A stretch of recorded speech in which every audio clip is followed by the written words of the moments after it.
হে বন্ধুসকল, পুনৰ এবাৰ স্বাগতম মোৰ এই নতুন চেনেলটোলৈ। আজি আমি ক'বলৈ যাম এই অপশ্যনটোৰ বিষয়ে, যাৰ নাম হৈছে ফ'ৰ্চ 4 MsAA। ইয়াৰ নাম যিয়ে নহওক কিয়নো ইয়াৰ বিষয়ে আজি আমি পুৰা ডিটেইলছত ক'বলৈ যাম। কিনো কাম কৰে ইয়াক আপোনালোকে হয়তো সকলোৱে নিজৰ ডেভেলপাৰ অপশ্যনত এতিয়াও দেখিছে। তো আজি আমি ইয়াৰ বিষয়ে ক'বলৈ যাম আৰু কেনেকৈ আপুনি এটা গেমিং পাৰফৰ্মেঞ্চ ইম্প্ৰুভ কৰিব পাৰে, আপোনাৰ এই মোবাইলটোত কেনেকৈ কৰিব পাৰে তাৰ বিষয়ে আজি আমি ক'বলৈ যাম।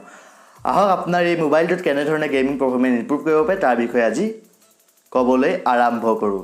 তো আহক ভিডিঅ'টো আৰম্ভ কৰোঁ। তো বন্ধুসকল, প্ৰথমতে মই ক'বলৈ যাম এই অপশ্যনটোৰ বিষয়ে। এই অপশ্যনটোৰ নাম যিয়ে নহওক কিয় ইয়াৰ বিষয়ে আমি ক'বলৈ যাম। কি কৰে আপোনাৰ যোনটো CPU আছে, যোনটো প্ৰচেছৰ আছে, তাত কি কৰে এটা 4 যিহেতু ইয়াৰ নামতে আছে 4 কি কৰে 4 গুণ বেছি পাৱাৰ ছাপ্লাই কৰি দিয়ে। ইয়াৰ ফলত আপোনাৰ যোনটো প্ৰচেছৰ আছে এই প্ৰচেছৰটো হৈ যায় অ'ভাৰক্লক। আৰু প্ৰচেছৰটো অ'ভাৰক্লক হৈ গ'লে কি হয়, এটা মেক্স পাৱাৰত কাম কৰাৰ ফলত আপোনাৰ যোনটো প্ৰচেছৰ আছে পূৰা নিজৰ মেক্সিমাম পাৱাৰত ইউজ কৰিছে। মানি লওক কি মোৰ পাৱাৰ হৈছে নৰ্মেল যদি ইমানখন মই খেলিব পৰা নাই, ইয়াত যদি মই 4 গুণ যদি পাৱাৰ লগাই দিওঁ এইটো হাতখন গুচি গৈছে। ঠিক এনেধৰণে আপোনাৰ প্ৰচেছৰটোক 4 গুণ পাৱাৰ বঢ়াই দিয়ে। এই 4 গুণ পাৱাৰটো ক'ৰ পৰা পায়? আমি জানো যে CPU এটা অ'ভাৰক্লক কৰিবৰ কাৰণে তাত আমি যদি পাৱাৰ ছাপ্লাই যদি অলপমান যদি বঢ়াই দিওঁ তেন্তে ই অ'ভাৰক্লক হৈ যায়, বেছিকৈ কাম কৰিবলৈ লয়। ঠিক তেনেদৰে ই কি কৰে আপোনাৰ বেটেৰীৰ পৰা 4 গুণ বেছি পাৱাৰ দিয়ে ছাপ্লাই কৰি দিয়ে আপোনাৰ প্ৰচেছৰটোক, আৰু তাৰ ফলত আপোনাৰ প্ৰচেছৰটো মেক্স পাৱাৰত কাম কৰিবলৈ আৰম্ভ কৰে। যে মেক্স পাৱাৰত প্ৰচেছৰ কাম কৰে, আমি জানো প্ৰচেছৰটো এটা মেইন পাৰ্ট হয় আমাৰ মোবাইল ফোনৰ, কিয়নো ইয়ে CPU হয়, ই মোবাইলটোৰ ব্ৰেইন হয়। তো ই কি কৰে গেমিং পাৰফৰ্মেঞ্চটো বঢ়াই দিয়ে। ইয়াৰ ফলত আপোনাৰ বেটেৰী বেকআপটো কম পাব পাৰে, কিন্তু আপোনাৰ যোনটো পাৰফৰ্মেঞ্চ আছে পাৰফৰ্মেঞ্চ সদায় হাই পাব। আপুনি যদি এটা 1 GB মোবাইলটো যদি এইটো অন কৰি যদি PUBGটো খেলি চায়, আপুনি বহুত কম লেগ পাব, কিয়নো আপোনাৰ বহুত বেছি পাৱাৰ ছাপ্লাই কৰিছে প্ৰচেছৰটো অকলেই বহুত লোড ল'ব পৰা হৈছে। তেনেকৈ অ'ভাৰক্লক কৰা হয়। ইয়াৰ ফলত বেটেৰী বেকআপটোৱে কমি যায়, বাকী আপোনাৰ একো প্ৰব্লেম নহয়। আপুনি যদি গেম খেলে তেতিয়াহে এইটো ভিডিঅ' আপোনাৰ কাৰণে। যদি গেম চেম নেখেলে, ফেচবুক হোৱাটছআপ কৰে, তেতিয়াহ'লে আপুনি এই ভিডিঅ'টোৰ পৰা ওলাই যাওক। আপোনাৰ কাৰণে এইটো ভিডিঅ' নহয়, আপুনি এইখিনি জানিও লাভ নাই। যিখিনিয়ে গেম খেলে সেইখিনিৰ কাৰণে মানে বিশেষকৈ।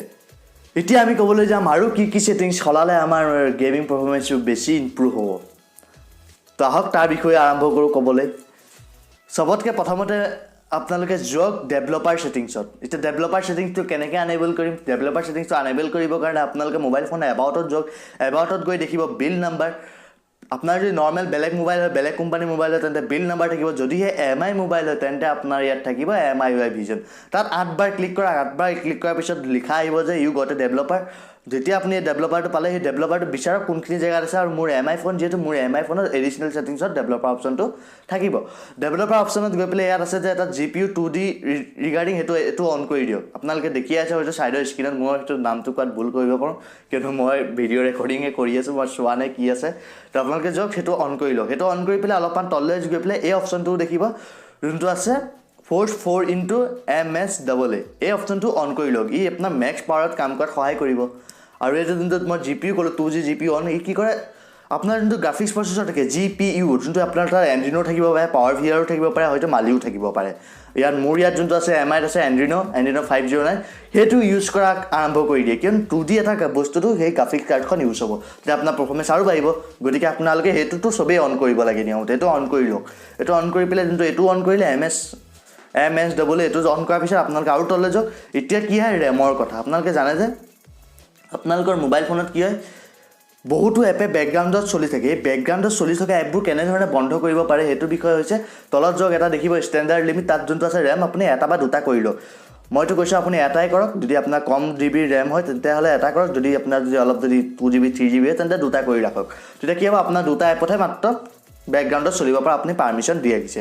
তেতিয়া কি হ'ব, আপুনি যেতিয়া গেম এটা খেলিব, গেমটো যেতিয়া খেলি থাকিলে যদি পটককৈ যদি ওলাই যায় নাই, তেতিয়া আপোনাৰ গেমটো অফ হৈ নাযায়। আপুনি যদি ন' লিমিট কৰি ৰাখে তেন্তে কি হ'ব, আপুনি গেমটো তেতিয়া এবাৰ ওলাই দিলে আকৌ আপুনি সেইটো পুনৰ পৰা সেইখন জেগাৰ পৰা খেলিব নোৱাৰে, আকৌ আৰম্ভ হ'ব নতুনৰ পৰা। সেইকাৰণে এটা কৰি ৰাখক। আৰু এই বেকগ্ৰাউণ্ডত যিমানবোৰ ৰেম ৰানিং হৈ আছে এইবোৰ চবকে বন্ধ কৰি দিব। ইয়াৰ ফলত আপুনি বেটেৰী বেকআপ অলপ ভাল পাব আৰু পাৰফৰ্মেঞ্চো অলপমান ইনক্ৰিজ হ'ব। আশা কৰিলে আপোনালোকে সকলোবোৰ বুজি পালে। এই ভিডিঅ'টো বনোৱাত মোৰ বহুতো কষ্ট হ'ল। যদি অলপ হ'লেও ভাল লাগিছে, অলপ ইমানকণো যদি ভাল লাগিছে তেন্তে প্লিজ, বুজিছে আৰু কি কৈছোঁ, লাইকটো কৰি দিব। আৰু শ্বেয়াৰ কৰিবলৈ একদমেই নাপাহৰিব, কিয়নো এটা ভিডিঅ' বনোৱাত বহুত বেছি কষ্ট হয়। তাতে মই দুটা চেনেল হেণ্ডেল কৰি আছোঁ। মই জানো 3-4টা ভিডিঅ' ডেইলি শ্বুট কৰিবলগীয়া হয়। তো প্লিজ আৰু ছাবস্ক্ৰাইবটো কৰি যাব, নিজৰ বন্ধু বুলি ছাবস্ক্ৰাইবো কৰি যাব। তো ঠিক আছে, এতিয়া মই যাব।